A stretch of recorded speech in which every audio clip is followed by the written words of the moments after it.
work as they've done in the past 2 years. I so submit I support the policy address. Mr. Louis Long.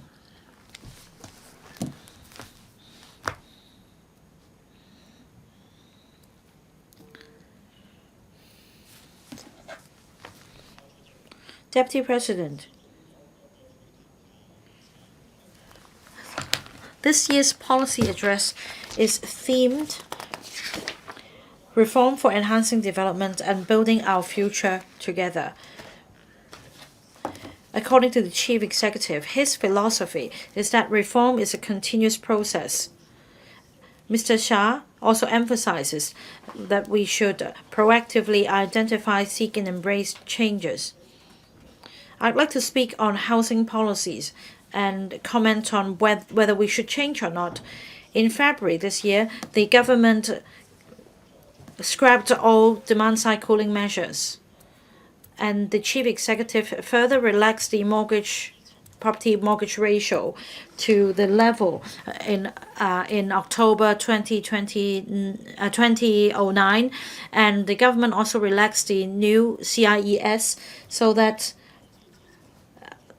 investors could invest in residential properties and that up to $10 million in value, and that can be counted towards the total investment amount. This can help bring vibrancy to the economy and further bolster our status as an international center for asset and wealth management. Now, all the demand-side management measures have been scrapped, and the housing market has always been a major driver of our economy. Curbing activities in the housing market is, after all, a hindrance to economic development. I do hope that the government will never do this again. The government should not interfere with the market. Many people believe that property prices soar because of the shortage of land, but this is not the case. We have over 1,000 square kilometers in Hong Kong, but only 7% of the total land size is used for housing, together with community facilities, roads, and other major facilities. We're talking about 25%. The government should be proactive in seeking changes. The government should therefore unleash the potential of the unused sites. As for property prices, they actually reflect the economy of a place. If the economy is not robust, the property prices will not be high. It's value for money, in fact, for housing in Hong Kong. Hong Kong is an international financial trade and shipping center. If you work here or do business here, you'll be able to generate 20 times the income. And this is reflected in the prices in the housing market. However, apart from the quality of housing and the location, we also need to consider the time spent on waiting for government approval and for manpower to come on stream. Instead of interfering with the market, the government should do more in terms of streamlining the vetting procedures and expediting supply so as to save costs in paying interest, and this would definitely help drive prices down. I always emphasize that the government should tackle housing demand through supply-side measures because these are quick wins. In the past 2 years, the average waiting time for public rental housing has dropped from 6.1 years, which is a peak, to 5 years and a half. At the same time, the government has also identified sites to meet the housing demand in both public and private markets. For public rental housing, 180,000 units will be produced. For private markets, sites are ready to produce 80,000 units. So I really appreciate the government's effort in embracing this change. As for the way forward, the government should continue to heed the needs of the population, especially young people, by improving the housing ladder. I once again urge the government to conduct a timely review on the housing production ratio. There should be increase in supply of private housing to ensure balanced development, and that aspiring families will be able to have more choices and more prospects on the housing ladder. Many measures were proposed in the policy address to enhance construction standards. There are also measures to encourage the adoption of MIC construction. The smart site management system is encouraged. The government encouraged digital site management to be adopted by property developers. I think these will be very useful in speeding up the process of construction. I urge the government to take lead in adopting these new standards in public work projects and help the industry to gain experience. The government should also digitalize its operation so as to avoid duplicated process in public housing projects so that the same level of efficiency can be achieved. There are lots of measures to promote the development of the construction industry and protect the welfare of local workers. Now, the Bills Committee for Construction, Payments, Security Amendments Ordinance have been scrutinized by the Bills Committee. Now, besides protecting the wages of workers, the government must enhance publicity to educate the workers on their statutory rights and how to file a complaint. There should be a dedicated window to handle complaints on arrear of wages so that workers can get what they are due. Last week,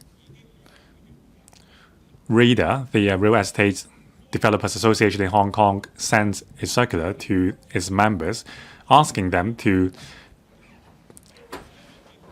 release payment to the contractors soon so that they can pay their workers. Now, as the largest employers in Hong Kong, I hope the government can take lead, for example, and pay the contractors sooner so that the banks will not call back their loans. Now, we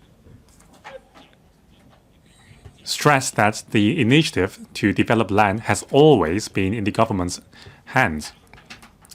All our land development projects, from planning, land approval, land exchanges, construction, and property sales, the entire process has always been dominated and regulated by the government. The longer the delay of the development process, the more risk the property developer has to bear in terms of interest rates and uncertainties. The Northern Metropolis is going to be the major driver for high-quality developments in Hong Kong. According to information published by the government in May, the compensation payments for land resumption for Northern Metropolis will be as high as $121.5 billion.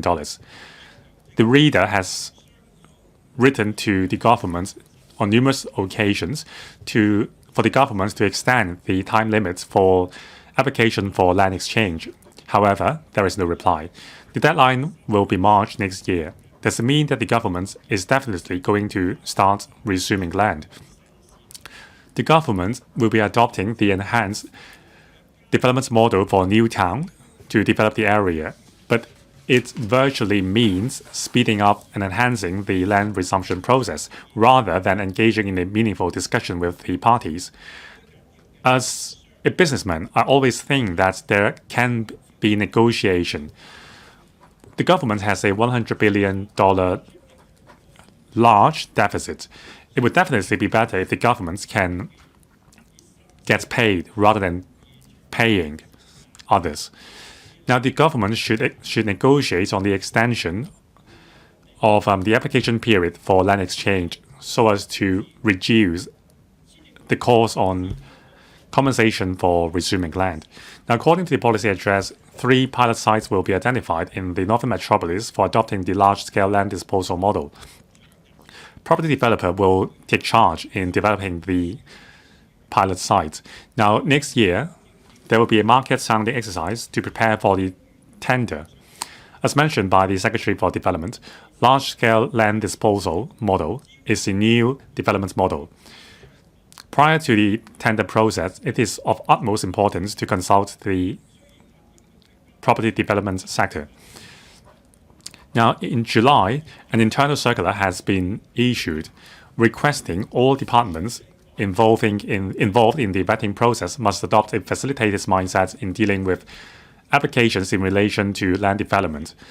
Good practices were also laid down. However, implementation is key. Large-scale disposal takes 10, 20, or even 30 years of investment.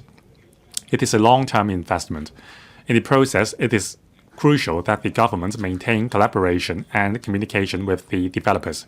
So I hope the government will seek change to become more agile, flexible, and efficient, and adopts the facilitated mindset in dealing with all the challenges arising from the development process to ensure that the large-scale land disposal model can be successful.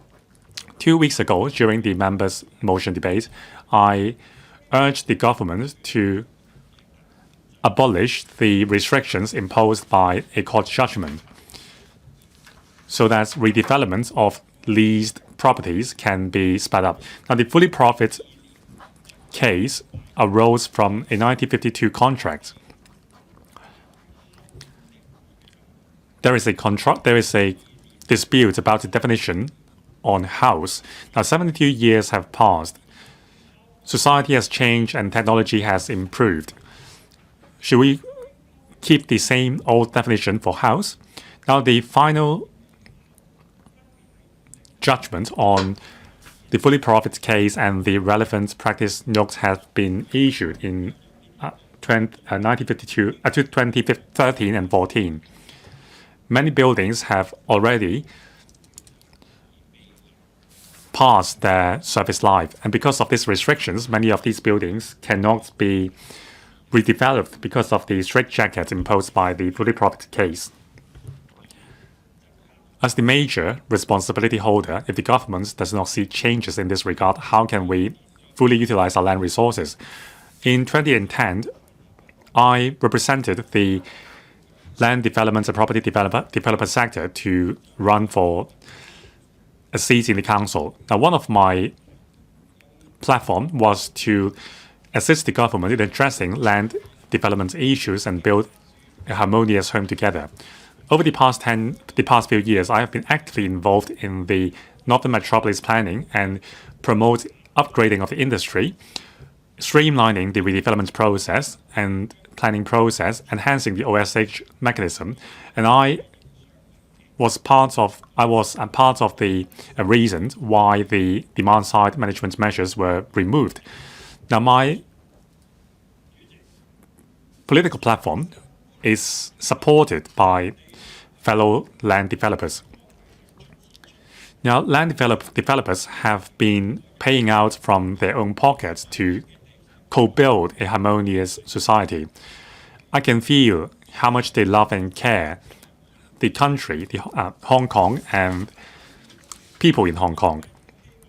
To forge a bright future for Hong Kong, I hope the government will listen to land developers in return so that we can work together to build a brighter future. Now, in the past 3 policy addresses, we have heard how much the government has listened to the voices of the land development sector. In this policy address, the chief executive stresses the idea of reform. This is about embracing and identifying changes. The sector is ready. As long as the government is willing to walk together with us, we can forge a brighter future for Hong Kong. I so submit. I support the motion of thanks. Mr. Edward Leung. Thank you, President. One of the components of this session is create a better livelihood for people. I believe that we all agree that one of the major issues in Hong Kong is housing. Central government leaders have spoken on numerous occasions on how to deal with this issue. Important directions were given. The director of the HAMAO, Director Xia Baolong, pointed out that we have to bid farewell to substandard SDUs. Since the establishment of this term of the government, it has attaches much importance to this issue. After the announcement of the light public housing policy, basic public housing projects were also announced by the chief executive. It shows the commitment of this term of the government on dealing with the issue. The policy measure has aroused much debate in the market. Some people worry that unscrupulous landlords would use this as an excuse to evict their tenants, so that the tenants have to bid farewell to their home before that. Now, I think we need to relax the application threshold for Category B PRH tenants to relax the threshold of 3 years of waiting. Now, some public housing projects ratio against subsidized sales flats have been adjusted from 80:20 to 70:30. The ratio has been further enhanced in some housing projects as well.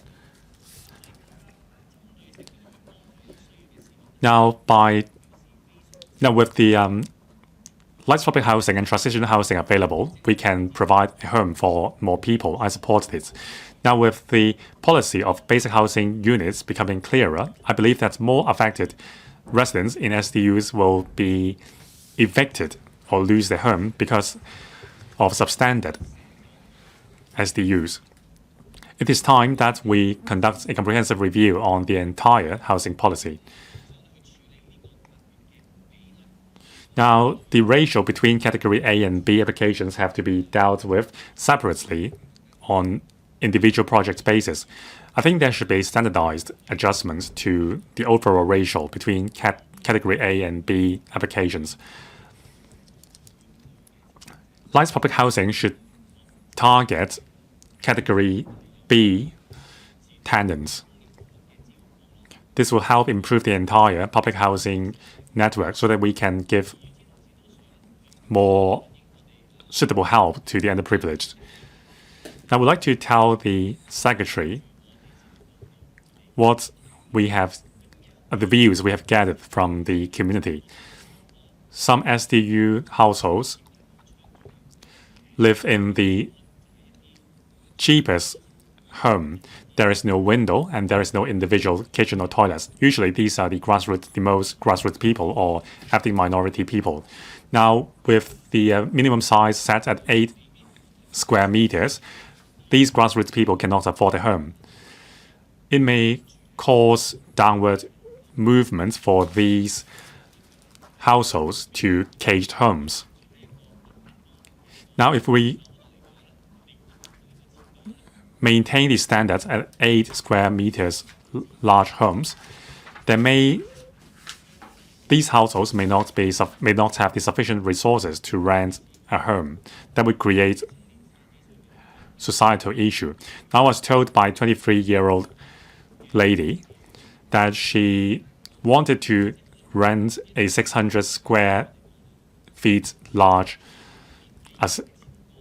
home in Quarry Bay. However, after the implementation of the new policy, the room will become substandard, and also she is not qualified to rent a unit in the youth hostel, so that dashed her hope to have a home for herself.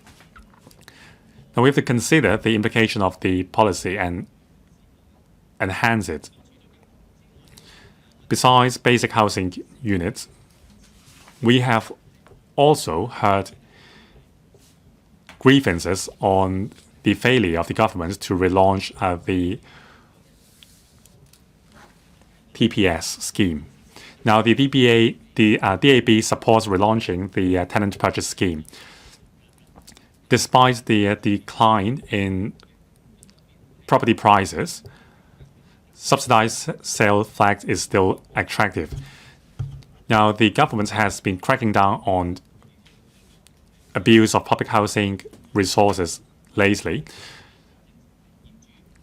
many tenants in the PRH estates would like to buy the flats they are renting so that they have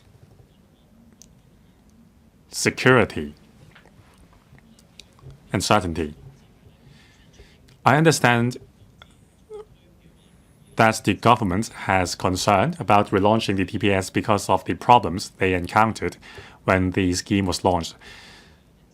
But if there is a will, there will be a way.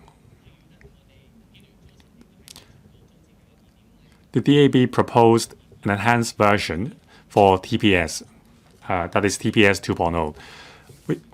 By making reference to the HAB or HDB housing in Singapore, we can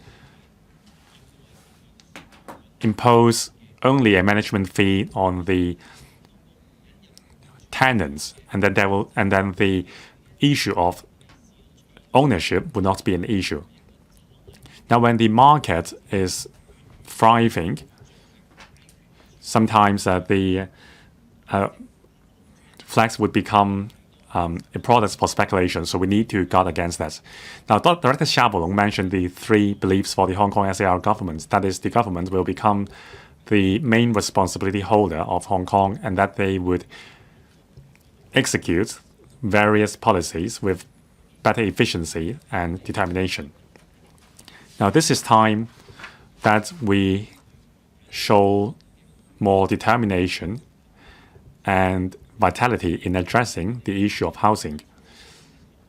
I hope the government will work with us to enhance the policy of basic housing units and also relaunch the new TPS at a right time. I so submit. Mr. Dong Li-Te. Thank you, President. Last month, LegCo passed my motion about developing and making the most of land for industrial development. We discussed large-scale land disposal, along with its flexibility. That idea has been adopted in this year's policy address. The PA this year is also in line with what I've been calling for. Economic slowdown at the moment should not be the reason for us to slow down land development. This year, there are also measures about changing the split of PLH flats and SSF units, changing the way ballots work, tightening up the role of tenants policy, combating tenancy abuse, etc. The goal is to encourage people with the means to move up the housing ladder instead of just lying flat and staying in PLH flats for the long haul. Apart from building more SSF units, let's find more options to help people find a place to live, such as rent-to-own schemes, saving scheme for down payment, and also taking pressure off families trying to keep up with monthly payments. Our population and our building stock are both aging. The government did not do enough, but there were improvements this year. Now, there's a proposal about transferring plot ratios and also rehousing house estates for people. In new development areas, private developers will be encouraged to take part in urban redevelopment, so we're not counting on the URA alone. The PA this year also pays great attention to property management. Quality service in property management means a better living environment. That also means buildings can last longer. The PA proposes a centralized property management platform and also digital technology to enhance property management services. In private flats, there's a scheme about joint property management such that 3 new buildings will have access to property management services.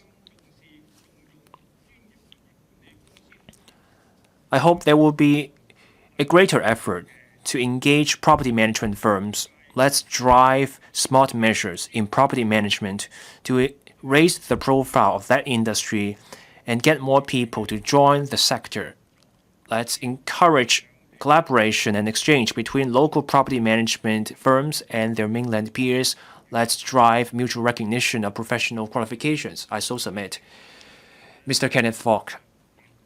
The current term government takes the results-driven approach. There are clear key performance indicators so that departments move faster for greater outcomes. The government also stresses diversifying the economy and tapping market forces. The results speak for themselves. Hong Kong is now, once again, the freest economy in the world. We're back in the top spot as a financial center and other areas, including our competitiveness. This shows the government's efforts have paid off.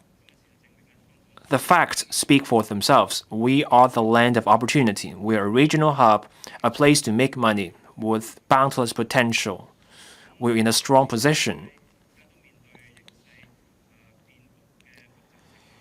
The world is changing. AI is on the rise. It's disrupting many industries. Post-COVID, supply chains are shifting. Different places are coming to terms with these changes. This year's policy address shows us how clearly that it is responding to the calls for reforms from the third plenum of the 20th CBC Central Committee. The PA this year sets out goals, and there are goals about institutional reforms. I support the Chief Executive's approach about reforms. Let's build on our traditional strength. We should also break new ground, building our soft power in culture. Let's also turn Hong Kong into a city of mega events so that we find new growth points to strengthen our international status. Many new ideas can be found in this year's PA, such as measures on the West Kowloon Cultural District, landmarks for culture, sport, and tourism, moving full steam ahead with the Northern Metropolis, professionalism in sports, and fostering a silver economy. We are driving the economy in various ways. We are responding to changes. Many ideas I put forward have been adopted. I'm happy with this PA. Let's pursue reforms to diversify our economy. Integrating culture, sport, and tourism is a major part of the PA. Hong Kong should become a mega event city. We're also supposed to become an East meets West center for cultural exchange. I want to thank government departments for their attention to culture, sport, and tourism and the policies they delivered. Now, my thoughts. Culture. It's a broad subject. The cultural and creative industries play a crucial role in Hong Kong. They contributed to our GDP in a steady rate. This year, it was 4.5%. Number of practitioners over 220,000, more than 6.1% of the overall workforce. That's a sizable number. They are a key part of our economy.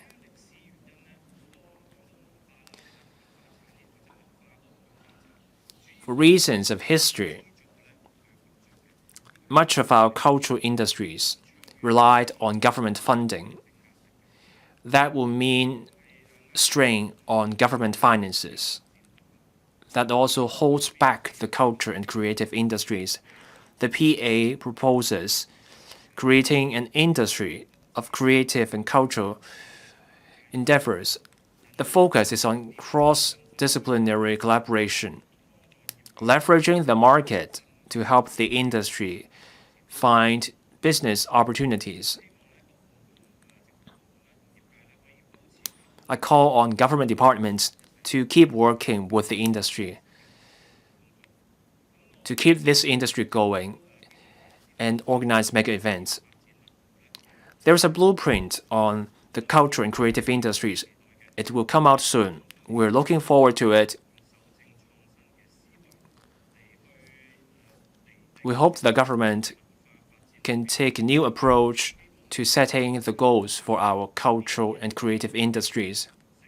Let's adopt new work styles and a new mindset. Let's clarify the framework. We need incentives so that new money can go into the cultural industries. We have family offices. They support many industries. Can we get family offices to also support cultural and creative industries?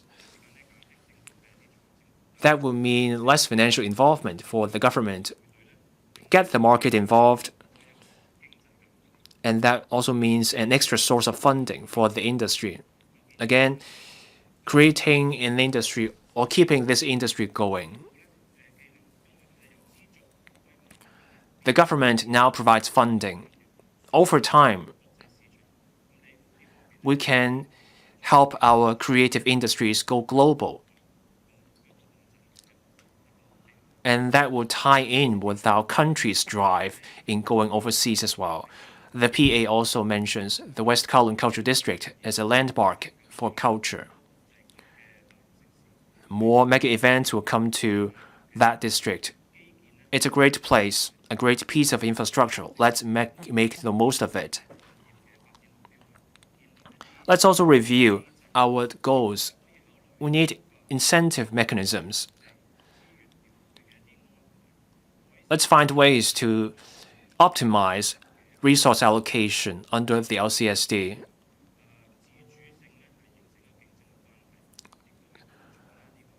We should not let those resources hurt market competition.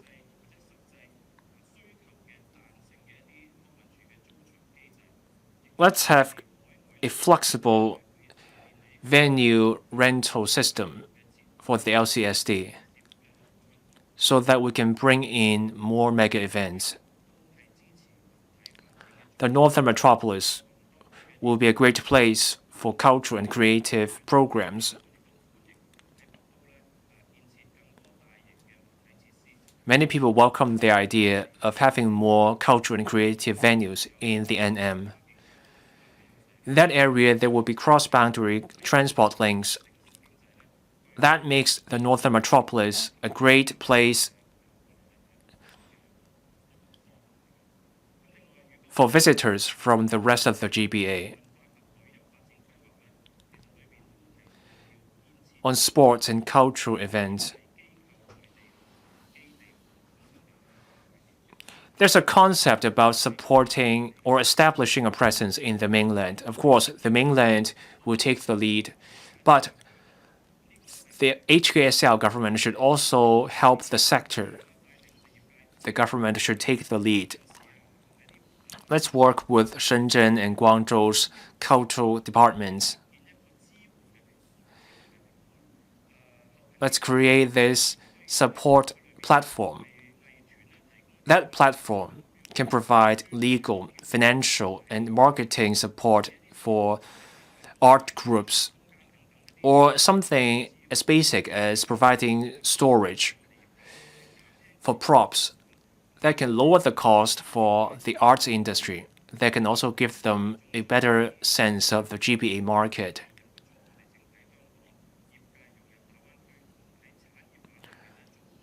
Such a step would help our sector better integrate into the overall GBA market. I hope the government can take the lead and help the sector on this. Now, sports. I have so many things to say, but let me focus on professionalism in sports. This is a focus in the PA, and there's new thinking in the PA, and it's about reforming the governance of NSAs. Better development for elite athletes and their coaches and sports arbitration. Now for the SF&OC, I'm a deputy president of the SF&OC. We have 77 NSAs. Review has been done for the governance of those 77 NSAs.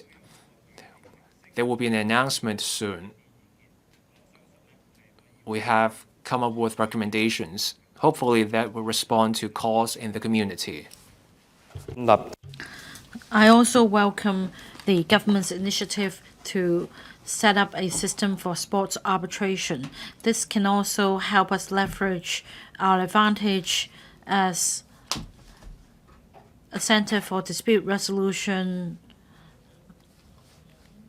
and this can also help enhance our status and development of the sports industry. Apart from resolving disputes in competitions and games, it covers a much wider scope. It also involves disputes among broadcasters and venue management.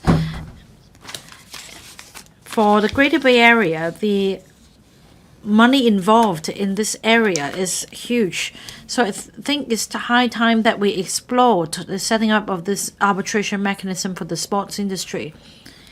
This will instill confidence in investors so that we can make this important step towards promoting sports in the 5 major directions. Another point I'd like to talk about is silver economy. The working group on promoting silver economy will be set up according to the policy address.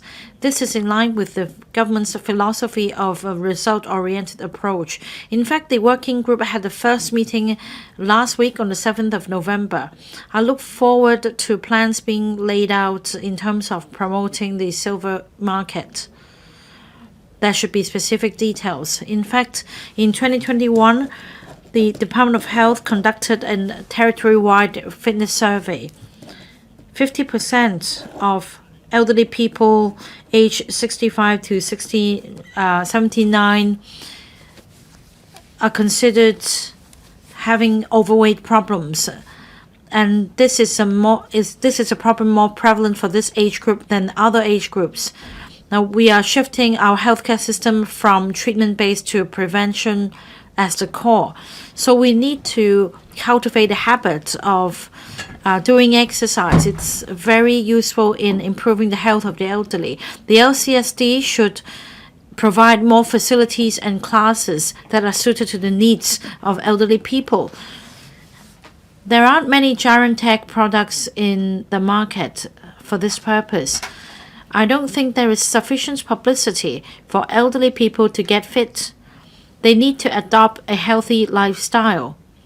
Otherwise, this will hamper the government's effort in promoting the silver economy.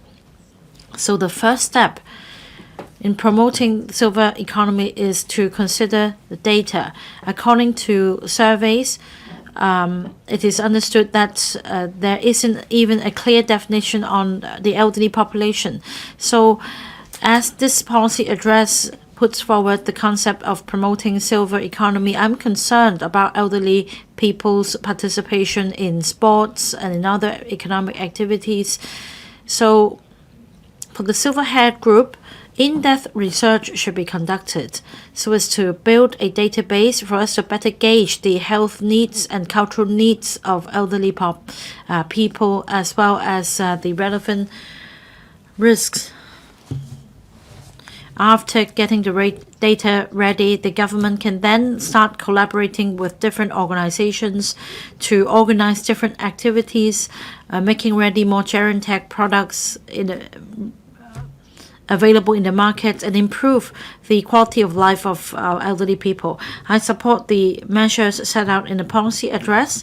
I hope that the government will expedite the integrated development of culture, sports, tourism, as well as enhancing efficiency. Mr. Adrian Ho. Thank you, President. Hong Kong athletes have continued to scale new heights. This also drives other areas of development such as sports research and sports medicine. we should continue to make breakthroughs. We have a lot of potential. On integrated development of culture, sports, and tourism, we need to build our own brand, especially our brand on sports events. I strongly support the policy addresses initiative, and that is we should build Hong Kong as a capital of international major events. In 1959, we had the inaugural Hong Kong Open. It's a golf competition. Now it's widely recognized as part of the golf tournament in Europe, and it's also one of the longest standing golf competition in the world. The other highlight is, of course, the Hong Kong Sevens. It's a rugby game, and last year, for the first time, we allowed women to enter the games. So it's a very attractive event. This year, 40% of visitors to the game were outside, and it's estimated that $320 million of income was generated. According to data from 2019 and 2021, the relevant sports events brought $31 to $39 billion of economic value to Hong Kong, and that's 1.2 to 1.4% of GDP. Sports contribute significantly to our economy. Soon, Hong Kong Sevens will also enter a new phase along with our economic development. It will be held in a 50,000 seating capacity stadium in Kai Tak. In Kai Tak, there is also a 10,000 seating indoor hall, as well as a 5,000 capacity public sports ground. Surely the Kai Tak Sports Park will accommodate a lot of major games. For the 15th National Games to be held next year, for the first time, there will be events jointly held by the three places in the Greater Bay Area. I think it's high time that we got ready. We should ramp up our efforts to conduct research and develop this area. We have the hardware, and after we have hosted games, we can then leverage on this experience and make use of the facilities to host more games, to develop the whole city economy, as well as to promote long-term economic development. In September 2023, 2013, President Xi advocated the concept of Belt and Road Initiative in order to promote economic development along Belt and Road countries and to foster cultural exchange. Over 150 countries have signed up to promote the BNI initiative together. The country also promulgated a development outline to develop the sports as an industry. It is said that we need to develop a new layout to promote sports to the rest of the world. We need to come up with a plan. The New People's Party will ride on this concept. We suggest hosting the Belt and Road Games so as to respond to the 2024 policy addresses initiative of building a host or developing the whole city economy. My party and myself would suggest that we should be proactive. In the coming 3 years, we should hold competitions for Belt and Road countries. We take a joint model. For example, we collaborate with the Greater Bay Area cities so that we can share resources and make the area a hub or core to developing sports. Back in 2009, we held the East Asian Games. For example, we held the football game, and in the end, it resulted in penalty kick, and we won the gold medal. For the goalkeeper, he remains a major player in the football scene. So, being host to sports games will have a major impact. If we're able to host the Belt and Road Games as well, I'm sure that there will be significant benefits. It will be a major driver. To the rest of the world, we can enhance ties and foster cultural exchange with the Belt and Road countries, and we can tell good stories of Hong Kong. In September this year, together with MPP members, we published a written submission on improving the governance of national sports associations. We suggest setting up an arbitration panel and a third-party dispute resolution mechanism. We should also set up a regime to resolve disputes among coaches, athletes, and NSAs. And I'm happy to learn that this idea has been put forward in this year's policy address so that we can leverage on our dispute resolution capabilities in order to resolve sports disputes that are getting more and more complex. At the moment, we must rely on NSAs to kickstart their procedures to resolve disputes. Now, the Secretary for Justice also agreed that we should take action. That means we should conduct a research in this regard. The sports law of the PRC was amended in 2022, and that a commission would be set up dedicated to resolving sports disputes through arbitration. This commission has resolved some disputes relating to sporting technique in other areas. This arbitration commission is effective in resolving sports disputes so as to safeguard the legitimate interests of stakeholders and sports and athletes. This is the experience we should draw on. Once we're able to set up a dispute resolution mechanism for sports that is credible and reliable and transparent, we'll be able to safeguard the interests of athletes, and this will also be conducive to the development of sports in Hong Kong. Mr. Ma Fung Kwok. President, promoting integrated development of culture, sports, and tourism and fostering economic diversification is the highlight of this year's policy address. According to the Chief Executive, WKCD will be the lead in the development of arts and cultural sector. It will also become an icon or a landmark, and I strongly support these ideas.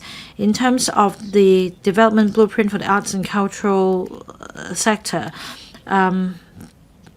the blueprint will be published by the end of this year. I keenly look forward to it. I hope that before the end of this term of Legislative Council, this blueprint will be promulgated. Because in our neighboring cities, the relevant industries are developing rapidly. We need to act fast or we'll be left behind. The government will take forward reforms of the arts, culture, and sports sector with emphasis on WKCD. I welcome the efforts. However, we need to have better coordination of sports, culture, and tourism. As mentioned numerous times, there should be enhanced collaboration among the industries. The culture and creative industries are not isolated industries. There should be integrated development with other industries such as F&B and retail so that more merchandises can be launched to boost consumption. Now, Hong Kong is one of the top 3 art trading and auction centers in the world. We're receiving more and more art collections and pieces in Hong Kong, and this is also a major hub for art collectors. Leveraging on this advantage, we should enhance our ecosystem. We should leverage on our advantage as having a low tax regime.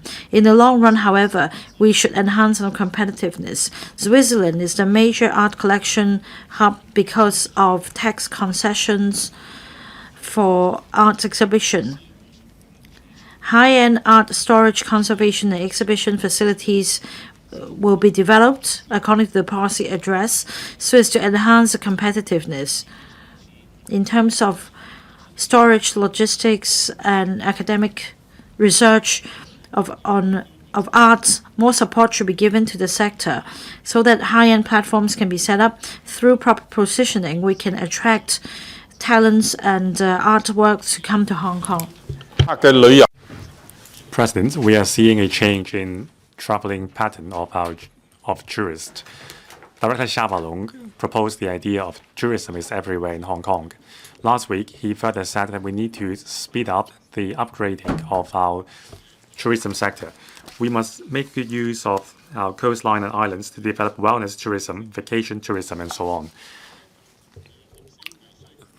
Upgrading of our tourism sector is urgent. We need to attract more mainland and overseas visitors to come to Hong Kong by developing more attractions.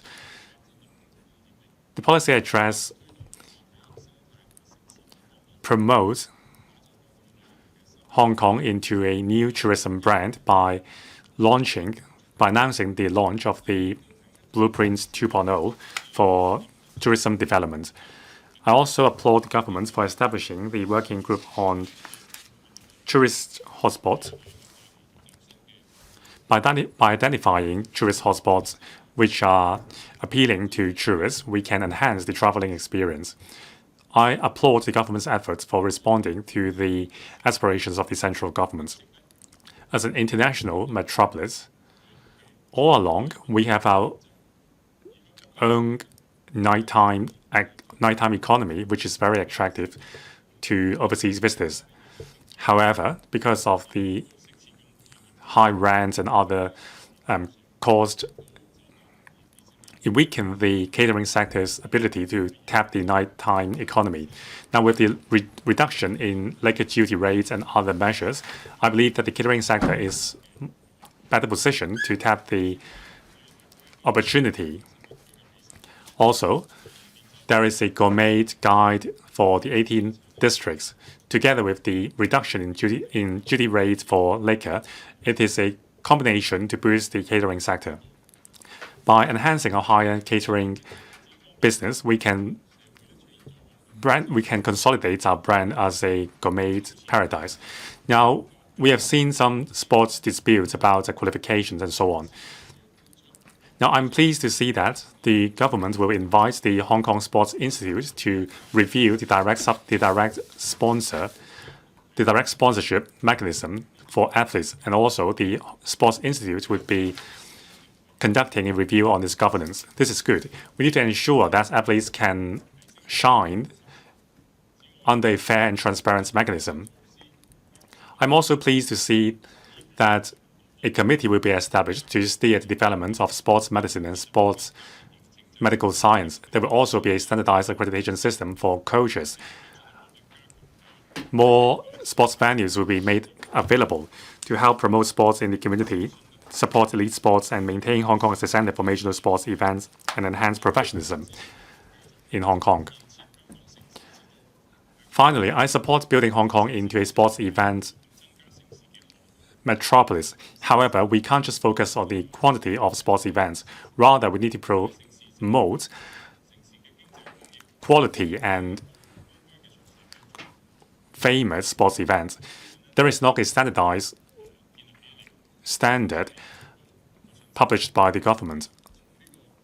I believe that there must be a standard to ensure that the sports events we hold in Hong Kong are of world standard in terms of the number of spectators and so on. Now, concerning international music festivals and other collaboration and dance festivals, with the support of the government, these events can be elevated to become mega events. Please stop speaking. Ms. Judy Chen. Thank you, President. The situation in front of us is uncertain and complicated. There are lots of uncertainties ahead. The variables mean that people's lives would be affected. Now, I'm pleased to see that the government has taken on board many recommendations made by the New People's Party to forge a way forward. Under the leadership of Mr. John Lee, the Chief Executive, this term of the government has been courageous in addressing deep-rooted societal issues. I applaud the achievements. I support the 2024 policy address and the motion of thanks moved by Dr. Starry LEE.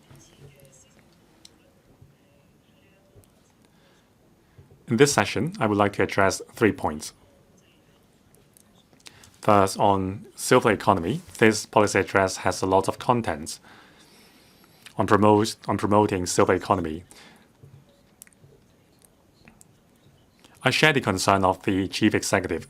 Our population is rapidly aging. By 2046, every 1 in 3 people in Hong Kong will be an elderly person. All along, the New People's Party has been calling for the government to define the term elderly.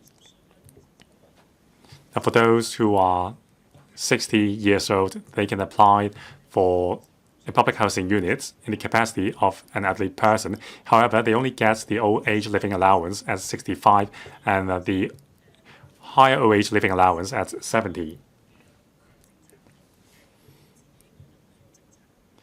This is because different policy bureaus have their own policies on helping the old. Now, since we are promoting the silver economy, can we bring together our director of bureaus or deputy director of bureaus to define the age of elderly people in Hong Kong? We need a brand new study on our population policy. Besides steering on promoting silver economy, I'm also concerned about the development of our tourism sector. It is very important in terms of maintaining our competitiveness in tourism. There are so much to do. For example, holding mega events and identifying new attractions, and the CSTB alone is not enough. In the policy address, there are mentioning of island hopping, yacht tourism, and marinas, and so on. All these proposals rely on the collaboration between, say, Developments Bureau, the EEB, and so on. The Chief Executive has designated the Deputy Financial Secretary to chair the Steering Committee on Mega Events, and also the Deputy Chief Secretary for Administration will be chairing the Working Group on Developing Tourist Hotspots. I agree with the direction. However, to fully utilize our rich marine resources, we need a working group on developing marine economy. We have a subcommittee on developing typhoon shelter economy. However, it was very difficult for us to invite principal officials to attend our meetings. So I propose establishing a working group on developing marine or coastal economy to maximize the efficiency. Now, as a member of the Housing Authority, I think the policy address demonstrates how determined the government is to provide a home for everyone in Hong Kong. Bidding farewell to substandard SDU is a difficult step, but with this policy address, we will have the basic housing units. There are lots of concerns on the transitional issues and whether it would add to the pressure of SDU dwellers. But I think if the government is determined, we can succeed. While we are significantly increasing the supply of public housing units, we must crack down on abuses. Now, we have heard announcements from the government on how we can tighten the well-off tenants policy to free up some public housing resources for those truly in need. I believe that we should applaud the government's efforts in these regards. So in terms of housing, the ultimate goal is to give a home to everyone in Hong Kong. Now, I hope the government can continue to address the deep-rooted issues in society. Professor Lau Shipang. Thank you, President. I thank Dr. Starry LEE for moving the motion of thanks on the 2024 policy address. I support it. Mr. John Lee themed this policy address on reform for enhancing development and building our future together. This is his third policy address. It injected new impetus to our economic development and also laid out a lot of measures to improve people's livelihood. It helps promote Hong Kong as a cultural exchange center between the East and West. There are a lot of contents on promoting Chinese culture. It highlights Hong Kong's roots and unique advantage in promoting Chinese culture. It echoes the proposal by President Xi in the 20th Central Committee meeting report that we need to be confident in our culture and we need to promote Chinese culture to the world. Now, promotion of Chinese culture and cultural confidence is important for inheritance. We need to pursue further innovation in terms of cultural aspects, and we need to enhance our cultural competitiveness in the world. Cultural confidence has become crucial in improving national unity and improving the image of our country in the world. Our local culture is closely related to the southward migration of scholars in the country. Now, in the mid-19th century, many scholars moved to Hong Kong. Now, the 1911 revolution overthrew the Qing dynasty. There were some scholars who moved to Hong Kong and they established the Chinese University of Hong Kong, which laid the solid foundation of Chinese study in Hong Kong. Now, the May 4th revolution brought many scholars to Hong Kong. For example, Lu Xun. It injected a new wave of impetus in Hong Kong. Now, in 1941, on the invitation of Xu Dishan, a famous scholar, Chen Yin-ke, took a position in the Chinese University of Hong Kong. Now, the University of Hong Kong Bachelor of Arts, Department of Arts, hired Zhang Ailin, a famous novelist, and the city provided a background for her famous novel. Now, these scholars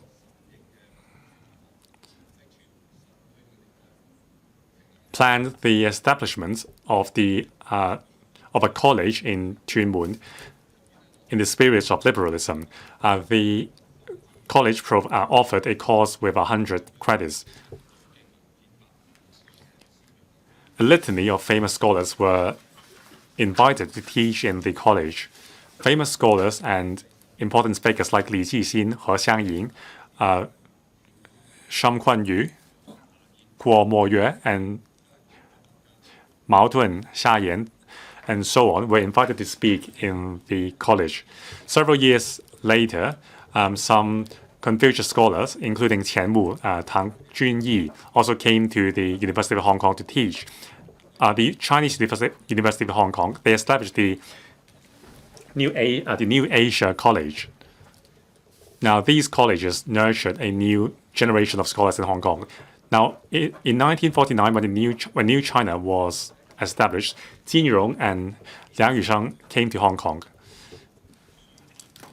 They wrote two famous wuxia novels in Hong Kong,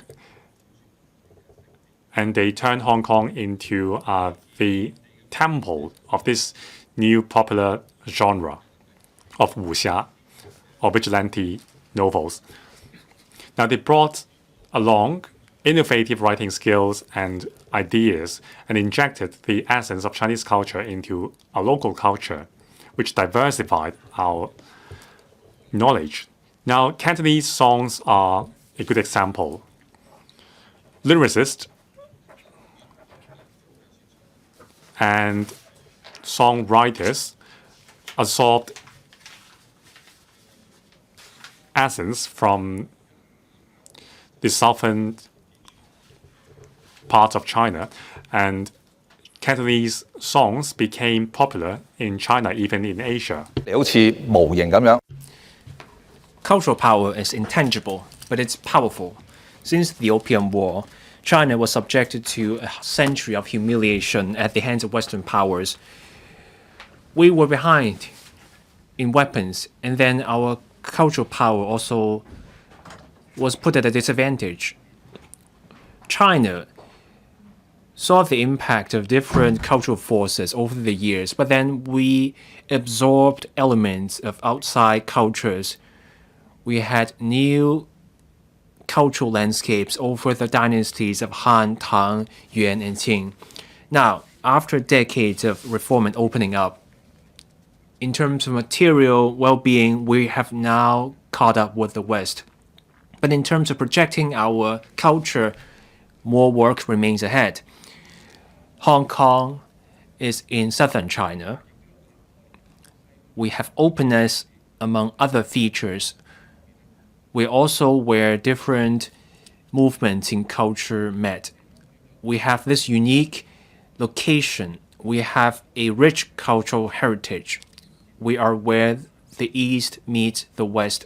We have traditional Chinese culture. We also have elements of Western culture, and we have this unique cultural landscape here. And that provides a lot for Hong Kong to draw on.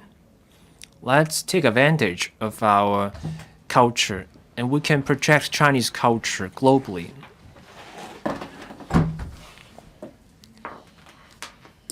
Hong Kong is also home to cultural industries.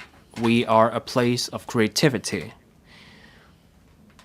With government guidance, we have a vibrant cultural scene in publishing, movie making, among other aspects. We have entire industry chains. That means impetus for our economy. That also supports the preservation and promotion of Chinese culture. The government set up the Chinese Culture Promotion Office. We also have performance programs and also the Film Development Fund. These measures help strengthen our soft power and also strengthen our country's ability to spread its influence. In cultural confidence and building strength in culture, there are measures in the PA. With these policies and measures,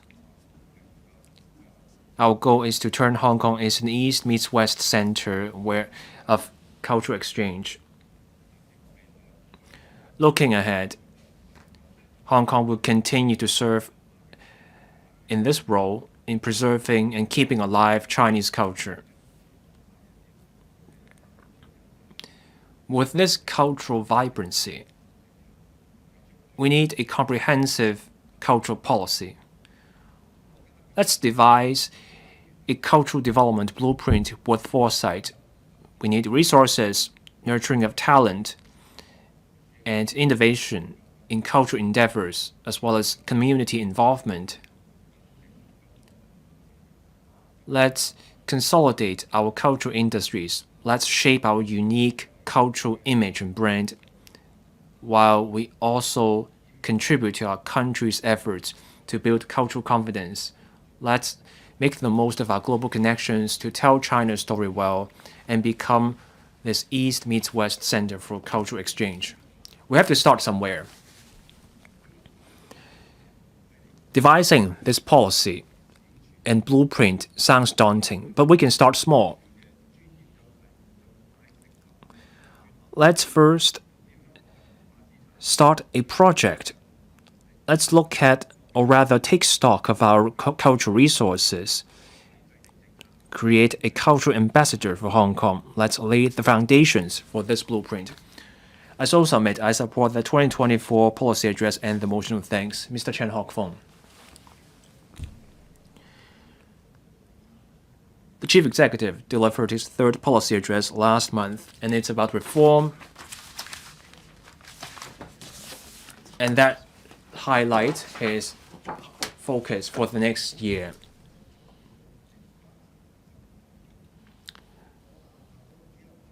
Reform is also about a new mindset.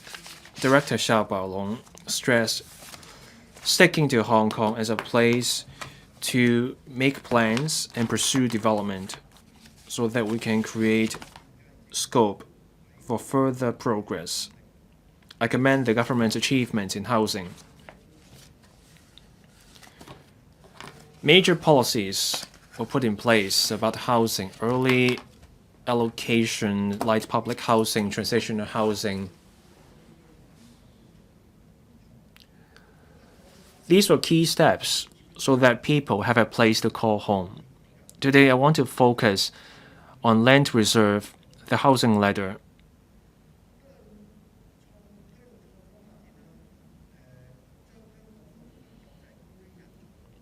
INT, talent hub, or strengthening our status as an international finance, shipping, and trade center. For all that, we need land.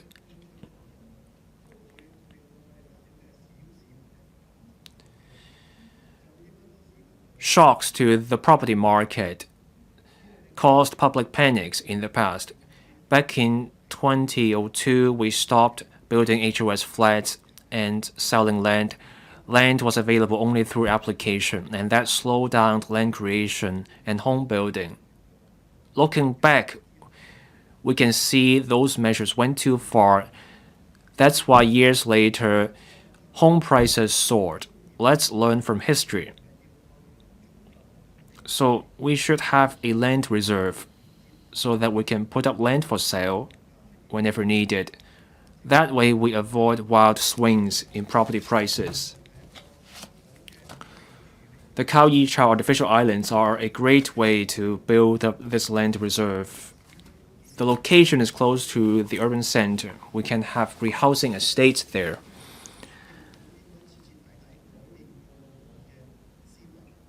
Let's adopt a new thinking. Why have such small homes? Why not have bigger homes, better homes? In Khao Yi Chao, we can have bigger homes. That means bigger homes for people, so that people can take pride in Hong Kong as their home. We can draw outside talent. The Secretary for Development said the government would try to start reclamation for the artificial islands in 2027. Our economy changes from year to year. The question is whether we need the land in 30 years' time. The answer is obvious. We cannot afford to miss more opportunities. We need land for new industries. I urge the government to be resolute in boosting land supply so that we have land for housing. On the housing ladder,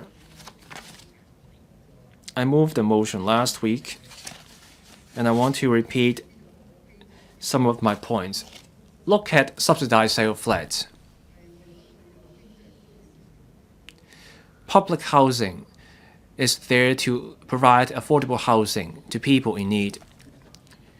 More than 200,000 people do not qualify for such flats, or because of work, these people live in subdivided units. To give people dignified homes, 20,000 transitional housing units are built, and then there will be another 30,000 light public housing flats. That will give people dignified homes. Mr. Vincent Chang has been calling for a blueprint on ending SDUs so that we can give grassrooters home. Now the government proposes standards for basic housing units. A public consultation will start at the end of this year. Then legislation will follow. Subdivided units will have to meet the standards before they can register as BHUs. There is demand for smaller units. Stamping out all SDUs in one go will cause problems for landlords and tenants alike, and this will be in disregard of market conditions. We support an orderly approach, a phased approach to phasing out substandard SDUs. This is the prudent way to go. There were temporary housing areas, resettlement areas, transit housing. Those homes were for people who cannot move into PRH flats or private flats for all sorts of reasons.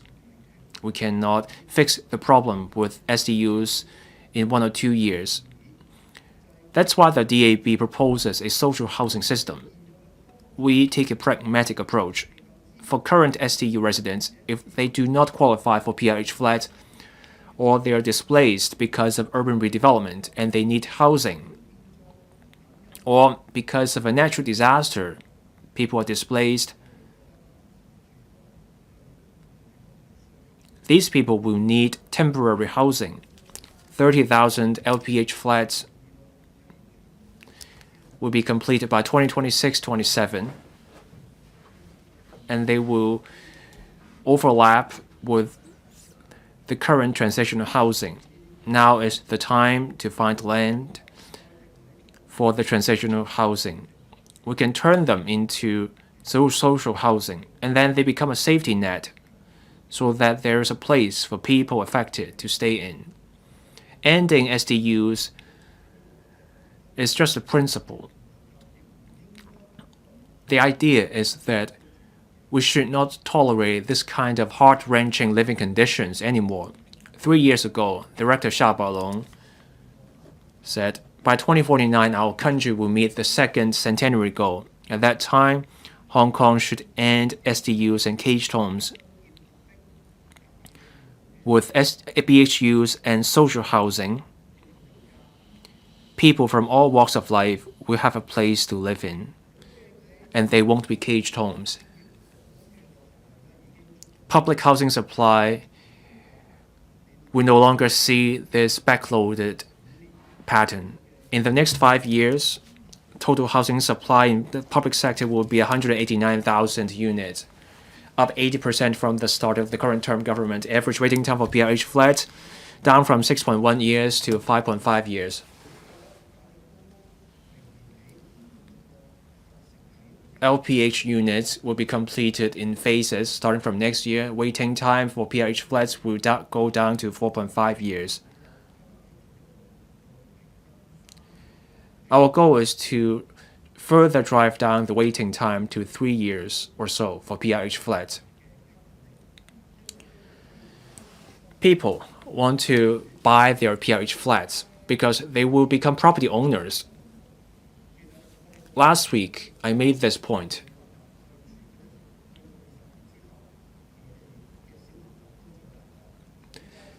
For PRH tenants, they move in 20 years later, their children grow up, and then they exceed the income limit, they have to move out. And then you have people out there who need housing.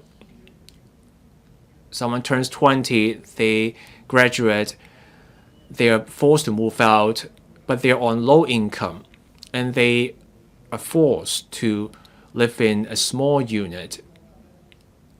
And there's little hope of moving up the housing ladder. So, we now need a new mindset. PRH flats shouldn't be just for renting. There should be an option for long-time PRH tenants to buy the unit they occupy.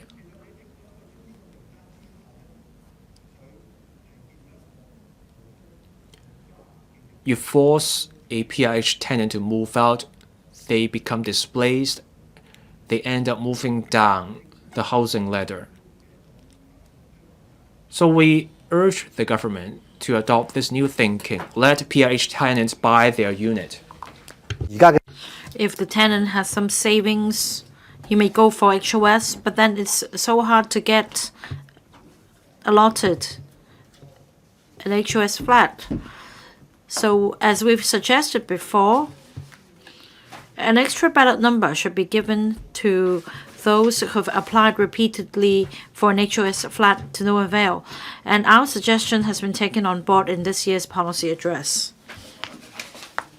For a young applicant aged 40 or below, who's a white farmer interested in buying an HOS flat, an extra ballot number can be given to increase his chances.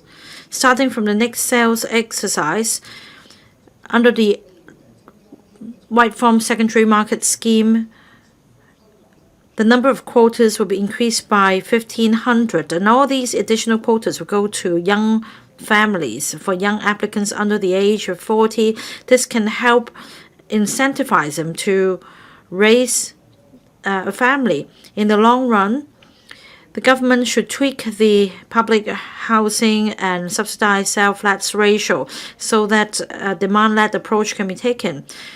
On the maintenance of buildings, I talked about how we should improve the housing ladder. We should also work on enhancing building management. According to the government's information, over 27,000 buildings in Hong Kong are aged 30 years or above, and over 92,000 buildings of them are aged 50 years or above. It's a time bomb, especially for poorly maintained buildings, for fear of concrete spalling and other issues. The current approach of the government is prosecution-oriented instead of incentivizing people to manage and maintain the buildings. Many building owners do not have the knowledge, do not have the means to undertake building management. The DAB in August this year intervened by helping building owners with building management and safety issues. For example, the URA provided advisory service, and that the URA could be given authorization to engage a consultant. And this could address the risk of bid rigging in building renovation projects. We also suggested the building department to introduce the same mechanism for buildings over the age of 50 with over 100 individual owners which have participated in the mandatory building and window inspection schemes. The owners can apply to join the scheme with the buildings department as long as they show proof that they find it difficult to undertake the works on their own, and that the buildings department can step in and carry out works on their behalf, whereas owners can be absolved for their liability in building management. I hope that the proposal can be passed to enhance building safety. I so submit I support the Policy Address 2024. Mr. Kwok Wai Keung. Thank you, President. I speak in support of Ms. Starry Lee's motion. Last year, the Policy Address proposed maintaining the stock market trading during inclement weather. This is the first day of its operation today. Well, the typhoon signal was only hoisted for a couple of hours, so we need more data to gauge its effectiveness. According to a frontline survey conducted by the FTU, there were some instances of trading activities being disrupted, and we need to investigate further to understand why.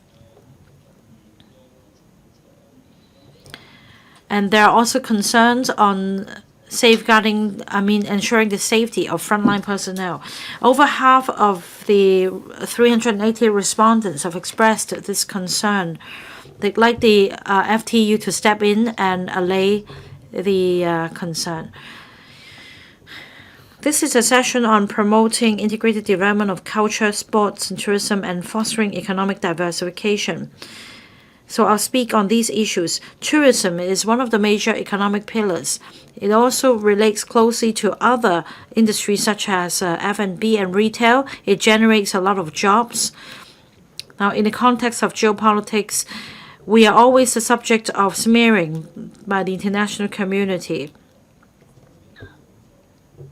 We need to attract more overseas visitors to come and see for themselves so that we can dispel rumors and promote inward investment.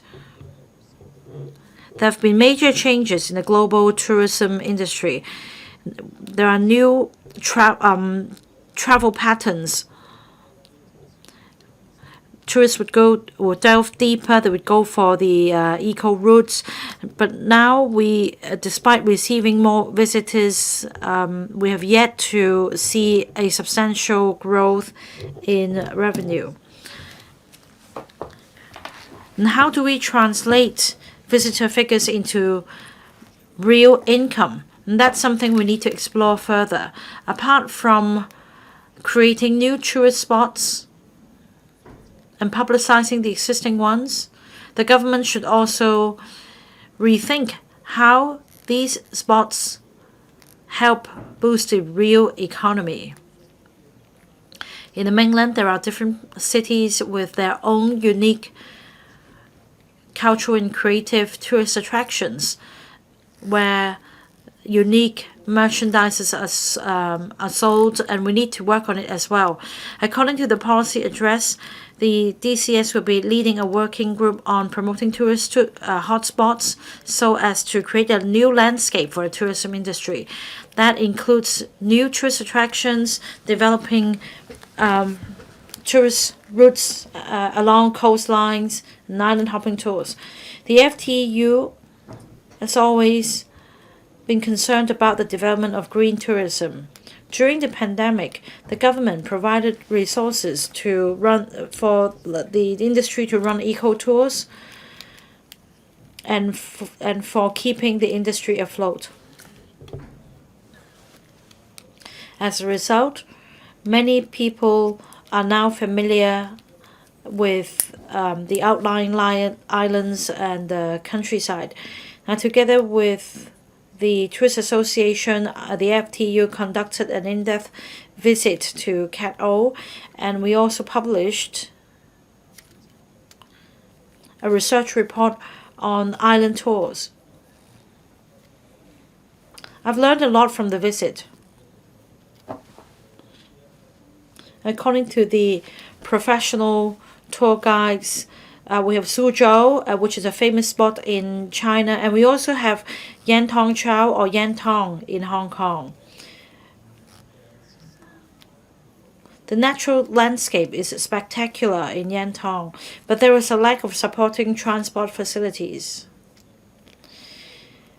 Kaito services have been serving the area for years, but they're now running into difficulties. They may not be able to serve our visitors in the future. More resources should be provided to Kaito operators to sustain their operation and to benefit residents living on the islands.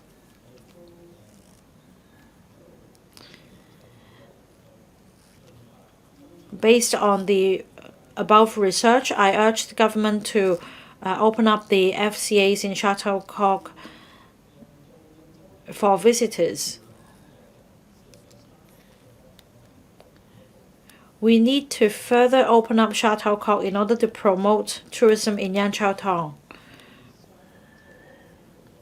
According to the Security Bureau, up to 3,000 visitors will be allowed to go to Shuttlecock every day. But in fact, according to figures, the utilization rate is only 10%, so it's underutilized. We need to make Shuttlecock more attractive. One suggestion is to open up Yan Chao Tong.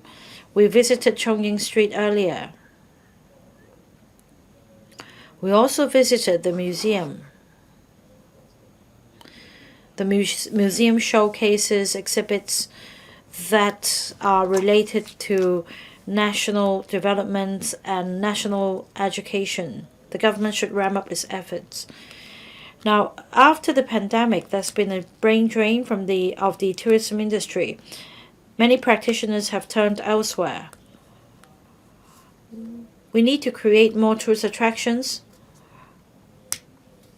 We want to offer our tourists a richer experience. We need professionals to be escorts and tour guides, but there is a succession problem in the industry. Ideally, we should invite those who have switched to other fields to come back and contribute to the industry with their seasoned experience.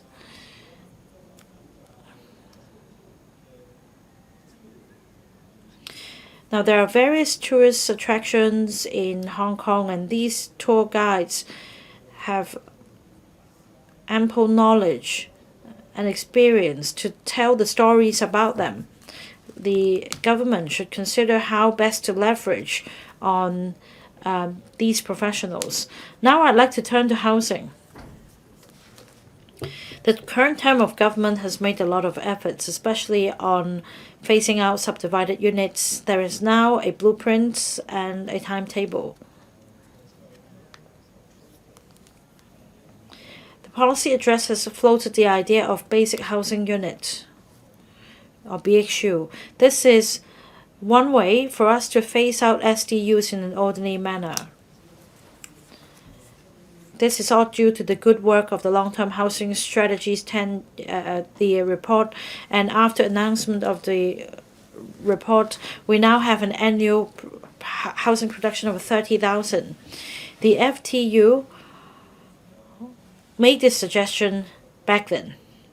In order to shorten the queue, we need to increase public housing production to at least 30,000 units a year. Now, the government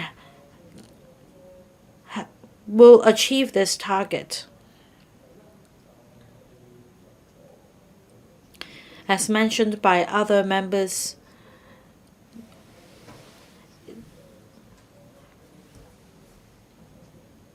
there are still problems after applicants have been allocated flats. There are many aged PRH estates that are problematic. Mr. Wong Kwok Heng, the former member, and myself strive for redevelopment of Wah Fu Estate back then. The then Chief Executive C.Y. Leung accepted our suggestion. We tried to make progress, but even 10 years on, up to this day, Wah Fu residents are still living in their old homes. They've yet to be rehoused. So the idea was floated 10 years ago, and we're still at this point that it still takes another 10 years for the plan to be realized. More assurance should be given to residents living in aged estates. The FTU has also floated another idea that is for young people to save up for housing purposes. Now, the policy address has not responded to our suggestion. It is said that the government is considering the feasibility of the plan. I look forward to good news. The idea is to help young people meet their home ownership needs. More importantly, we want to make sure that the development of our youth in future will be on a par with Hong Kong's development as a whole, because we are all on the same boat, and this is the major feature of our plan. Thank you. Dr. Junius Ho, President. I support the motion of thanks moved by Dr. Starry LEE. thank the Chief Executive for this year's policy address. Many members have put forward their views on many areas. I would like to focus on financial inclusivity. There is silver economy, and also in terms of tourism, how we can revamp or reinvigorate our tourism sector. In the third session, I would like to hark back to my points made in the first and second session about developments of financial center and so on. I would like to put forward my views holistically.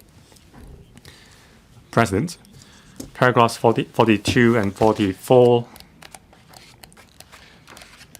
say that we will establish an international gold trading market. This is indeed a key measure. If you ask me, this is the right track. In the traditional Chinese culture, we have a special place for gold and silver. It's just that in the past century, we fell off from the peak of our economy because of the bully from Western powers. They made use of their advantage in military technology, and they defeated our large army with just a small force because of the technology. We were a strong power, a major power in the Orient, but then we became the sick man of Asia. Our national reserve was plundered by other countries. From a major power, our country became a semi-colonized country. Now back to my point. We paid compensation in gold and silver in the trillions. Now our country has risen back to prominence after reform and opening up.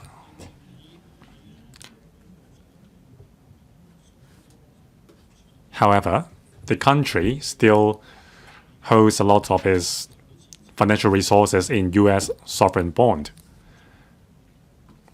We spent our resources on purchasing U.S. sovereign bonds. In terms of gold, starting from the 1950s, we bought back our gold ounce by ounce, from zero reserve to 100 tons of gold reserve. At present, we have some 70 million ounces of gold. That translates into some 23 million tons of gold. But compared with other major power, however, we are just we only have 4% of gold in our reserve. On the other hand, they have 16%. Gold accounts for 16% of the national reserve. So we are just 1/4 of their level. As a major power, a major country, we can't just rely on other countries' currency to conduct foreign trade. That's fine if if the time is peaceful. But when there is a competition and when there is a trade war, when the other country denounce your sovereign bond, then everything would be lost. So I think building an international gold trading market will become the main artery of our economic development. This should take a major prominent position in our economic strategy. Now, how much money is there in the community?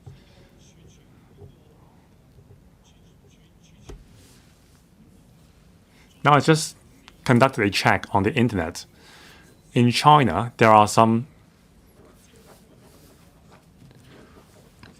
40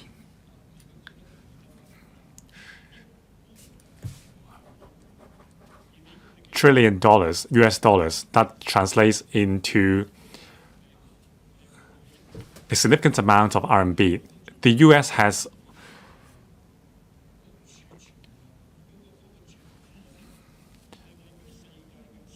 a small portion of our reserves only. However, Chinese people have the highest ratio of deposits in the world. Qatar is also very high, 52%. In China, for every $100, $42 is cash held in bank reserve. In Hong Kong, 28%. In the US, just 15%. So the Americans don't save. They live on credit. For Chinese, because of our culture, we would save for the future. So this is an opportunity. If we can tap into this mindset, if Chinese buy gold instead of saving up cash, that would inject a lot of vitality into our economy. Now, by way of figures, let me demonstrate. Now, it's at $28,000 for an ounce of gold. Let's say there are 100,000 people buying 10 ounces of gold each. We will be talking about $28.5 billion transaction per day. I'm not talking about Hong Kong people. I'm talking about the 1.3 billion large population in the country. If 100,000 people purchase gold in Hong Kong each day, we will be rich, filthy rich. There will be $28.5 billion in transaction per day, times 5 days of trading per week, 4 weeks per month, 12 months per year. Then the sum is just astronomical. So we have to build a vibrant gold trading market. I have two suggestions. Now, the Shanghai Hong Kong Stock Connect established back in 2014, and the Shenzhen Hong Kong Stock Connect southbound trading, $42 billion large facility, and $25 billion in terms of northbound trade. If we can enhance the mechanism, if we can create a $94 billion dual-way trading to not just stock transaction, but also gold purchase, we have 40 million people coming to Hong Kong each year. Now, gold is heavily taxed in the mainland, but we have a gold storage, we have a gold vault for retail purchasers to store their gold in Hong Kong. Then imagine the multiplying effect. In terms of spot gold trading, we can have this gold vault to let the buyers store the gold here. It will also contribute to the gold future market. Now, the largest gold future market is in Chicago. We have our own future market as well. However, 90% of investors would invest in foreign markets rather than our local stock market. So there is a drain of foreign currency here. Now, and also we charge high transaction fee for future options, but there is no fee charged for transaction in offshore options. So we need to offer a channel to let mainland capital come to Hong Kong via something like the northbound and southbound trading under Stock Connect. We need to extend this to gold transaction. Second, We need to favor the investors in gold trade. That's why we need to reduce the management and transaction fee. Third, gold storage. Where can we have this gold vault? Maybe the northern Metropolis. If we want to become a center for sports gold trading, we need a huge gold storage. Now in China, there is a 2,300 ton large gold reserve. The US is 8,000. If we want to compete with the US, we need to build a gold storage 4 times as large. Now, I urge the government not to scringe on building the gold storage. We need to build it bigger. 500 tons is not enough. At least give me a 2,000 ton large gold vault. With this kind of gold vault, you can have the capacity to compete. The best location is the northern Metropolis. There is much space there. Whether it is mainland investors or local buyers, they can just store the gold in the gold vault.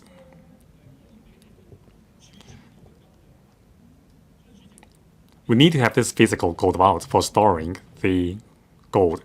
It's not just about our financial well-being. It's not just about our economy.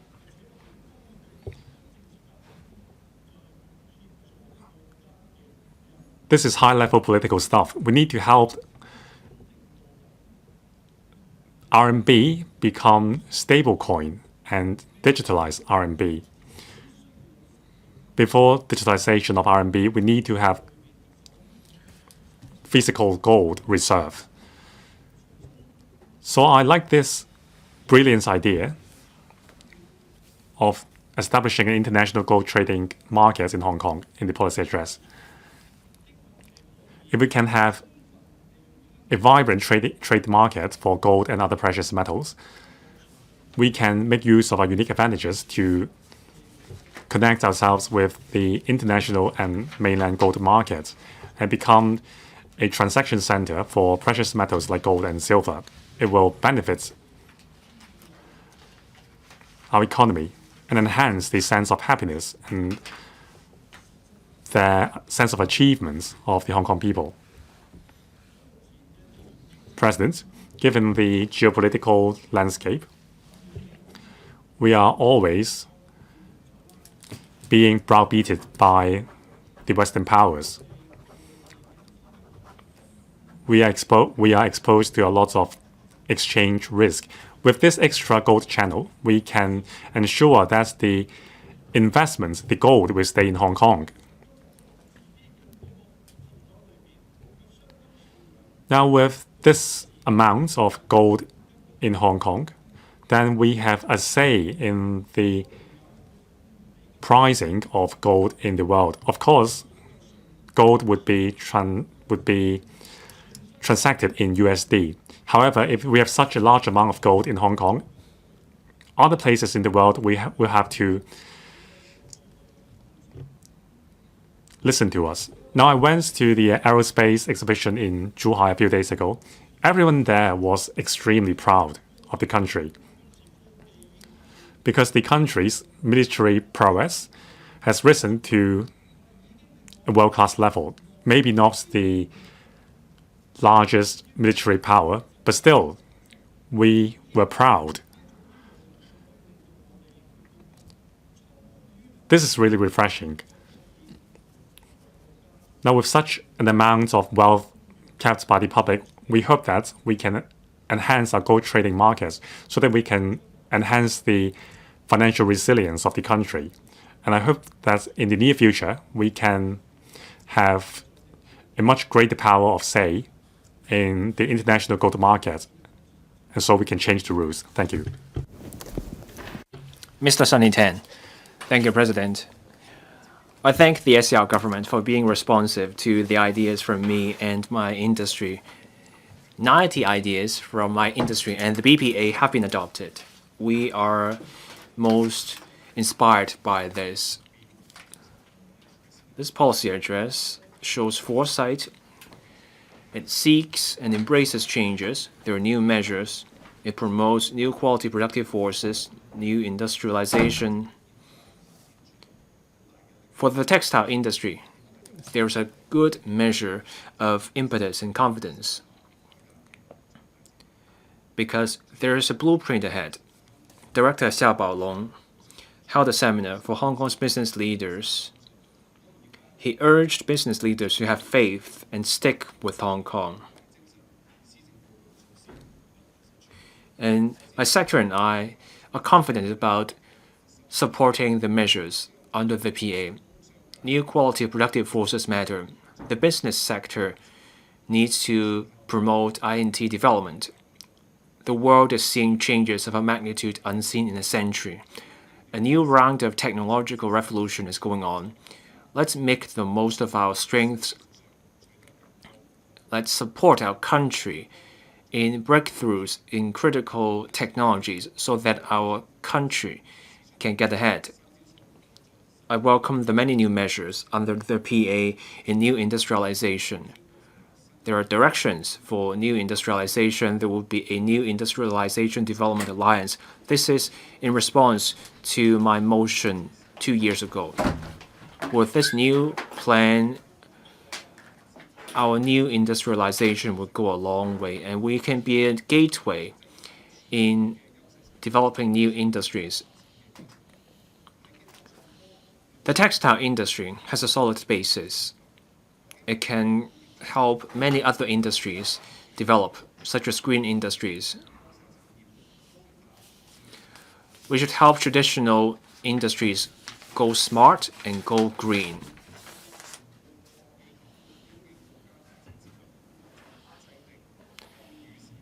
We need more up-to-date priorities involving semi-official organizations.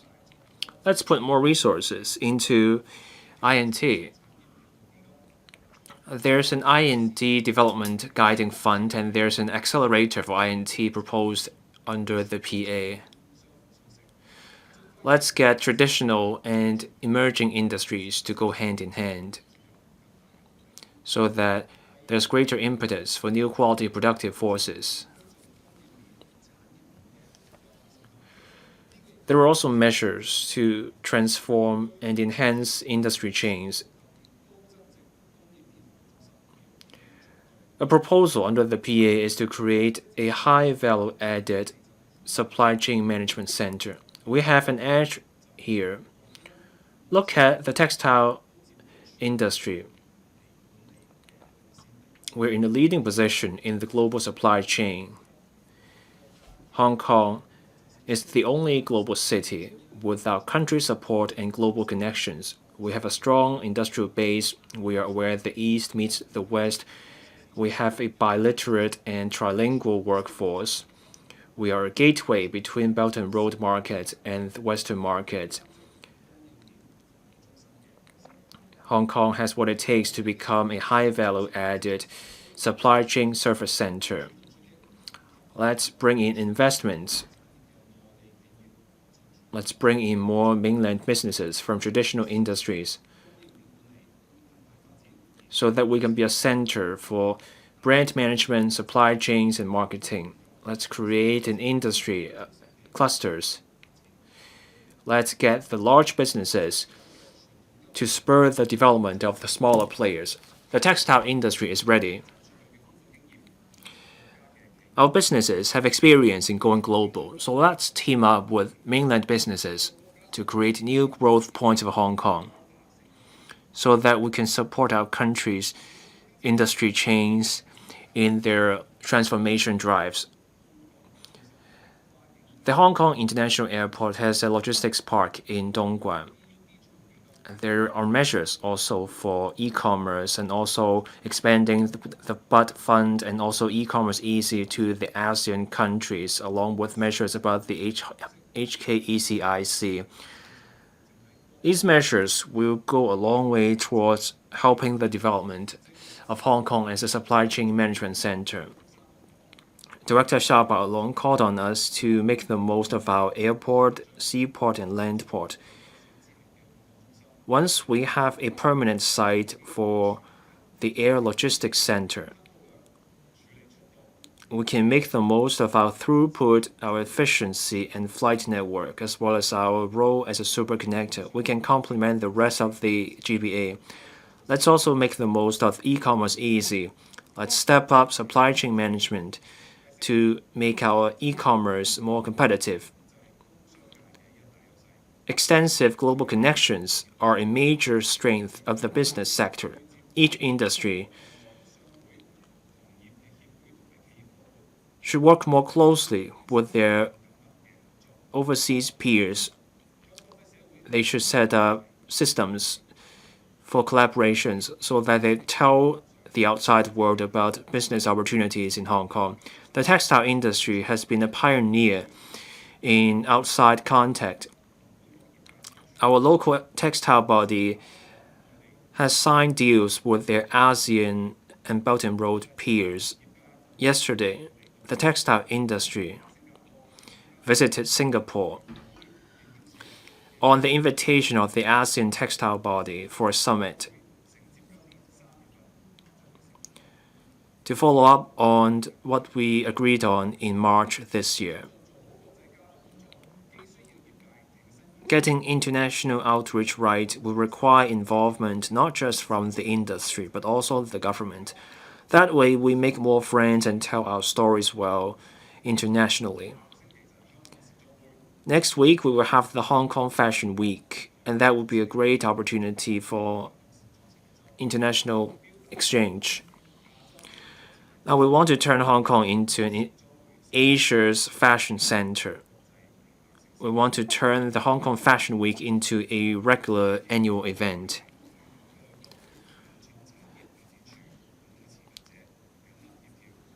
I've worked with different stakeholders, and we set up this Hong Kong Fashion Association. And I'm glad to see that we're finally welcoming the first Hong Kong Fashion Fest. The textile industry has a solid basis with global and mainland business connections. We have our country support and global connections. We are the best location for fashion events. Our fashion events will also help our country create global brands. We are a great place for mainland businesses to go global, and that will bring more businesses for retail, hotels, and other businesses. I hope the Hong Kong Fashion Fest can lead to more events at different times of the year, and that brings in more tourists. November is the focus of the Hong Kong Fashion Fest. Let's take an interdepartmental approach. Let's have live commerce, cross-boundary e-commerce, and let's bring in more business for fashion. As Director Xia said, Hong Kong's business is the main force of Hong Kong's economic development.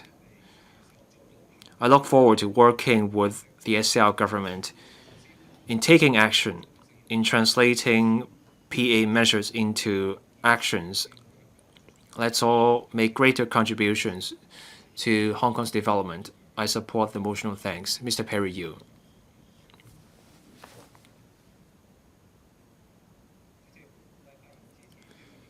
President, I support the motion of thanks. The PA discusses tourism extensively. There will be a working group on developing tourist hotspots. There's a chapter specifically on integrating culture, sports, and tourism. There will be a measure on Chongying Street, panda tourism, horse racing tourism, yacht tourism, ecotourism, and also a scheme to incentivize exhibitions. I can see dedication to developing tourism in the government. I support all these measures. Now my thoughts. It's about getting national policies right, and also my expectations of the working group. I also want to discuss the challenges confronting the tourist sector. President Xi stressed the importance of the tourist sector. This sector is unique. It can drive the economy, create jobs, and support the primary and secondary sector. President Xi urged to move faster with developing tourism. This is because tourism is so vital to all other sectors. So let's get our country's policy right. We should be more proactive and seize opportunities. The mainland makes up 80% of our inbound visitors. We should scale up and beef up our tourist sector. Now, with the longer Chinese New Year festival, there was a Golden Week. We should be mindful of this, recognize, adapt to, and embrace changes. Let's step up promotion. Let's roll out more events and distinguish ourselves to turn ourselves into the premier destination for mainland tourists over Chinese New Year. On visas, the government proposed a number of measures, such as multi-visit visas and also expanding the scope of weekly visit visas. This shows my ideas were adopted. We now have 10 extra cities covered by the IVS, covering the provincial capitals of more provinces. The government is also expanding the XRL line network. We now have 82 places with direct train connections. To make the most of this, we have to take a more targeted approach on visitor source markets. Let's try to have more locations where we have direct train connections. We now have 46,000 kilometers of XRL network and 160,000 kilometers of train network. As more cities are covered by the IVS, let's team up with the tourism sector to promote Hong Kong to those people, to foster visitors from both sides of the boundary. Visa plays a role. More countries now get visa-free access to China. Our country's national immigration recorded a 48% rise in inbound visitors. More than 4 million visitors reached China because of the visa-free access. There are both opportunities and challenges. Competition will become keener. Hong Kong can be a transit point. More people will leave or come via Hong Kong, and there we can develop multi-destination tourism. We'll be extending our visa concessions to Laos and Myanmar, and there will be an express lane. This will strengthen ties with ASEAN, and we can tap new visitor source markets that merit support. Nearly 40 countries are subject to different arrangements when their people visit the mainland and Hong Kong. Now we have the advanced passenger alert system. Of course, let's ensure security, but we should stick to that framework and provide some sort of convenience that can attract transit passengers from different countries, and that will bring more business to the aviation sector.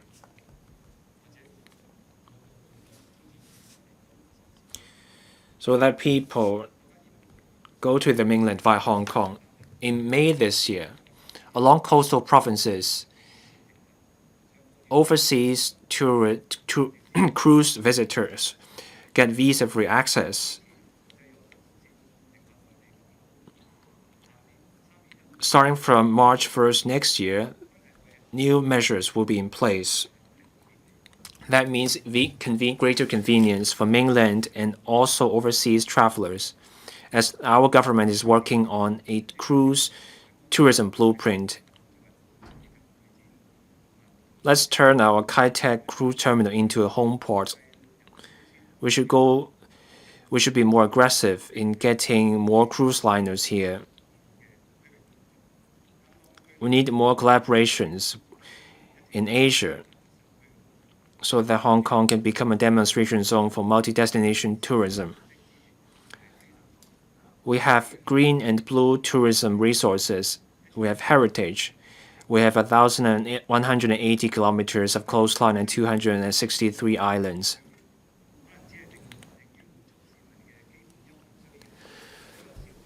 Such resources were used to meet the basic needs of people, but we did not think about how to turn them into tourist hotspots.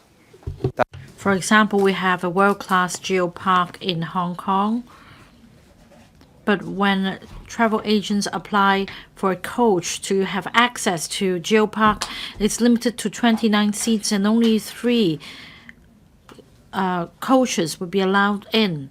We also have rich resources in the countryside, such as beaches, but for the LCSD managed beaches, there is a lack of basic facilities apart from a simple kiosk and shower facilities.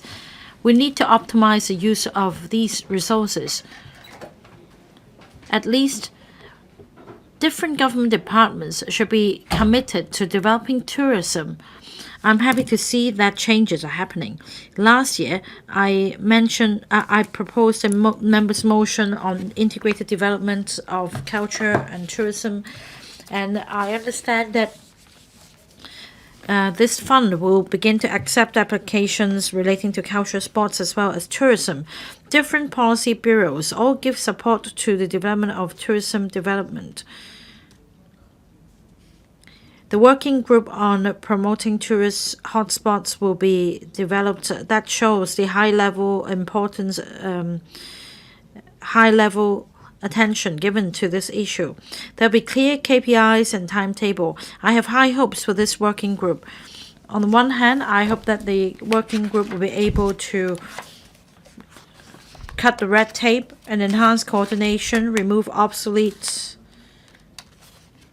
rules, so that without compromising the capacity of the local communities, we can develop new tourist hotspots to implement the idea of tourism is everywhere. As I said at the policy briefing sessions of the panel, the industry should also give support. There should be private sector's participation so that more hotspots can be created, so that we can link the dots and to form lines and planes together. There should also be a holistic approach to enrich the experience of tourists and boost consumption. I hope that this working group is more than just a group. It should be a standing mechanism to enhance coordination among policy bureaus and government departments so that there is high-level steer to promote the development of tourism industry. The industry, meanwhile, is seeking and embracing changes. We also need to support the industry in adopting innovation technology.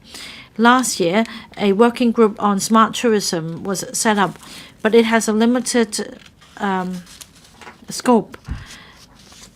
It is all about using AR or VR to promote tourism, but in fact we can leverage on big data analytics, using AI to plan itineraries, Internet of Things on hotel and facility management. These are technologies very much needed by the industry, but the industry comprises mostly SMEs. They do not have the manpower, resources, or the economy of scale to adopt these new technologies. Policy should be formulated to provide support to the industry in terms of resources and manpower so that the industry can leverage on technologies as well. In order to inject impetus and bring in new ideas, we should be bold in developing new products such as submarine tours or aerial tours. I hope that the working group can implement the pilot schemes as quickly as possible so that facilitation can be given to the industry in using new technology as well as running new tours. We should capitalize on the the industry's advantages so as to generate the biggest income. For example, in organizing mega events, the government can join hands with the tourism industry so as to create the tourist economy.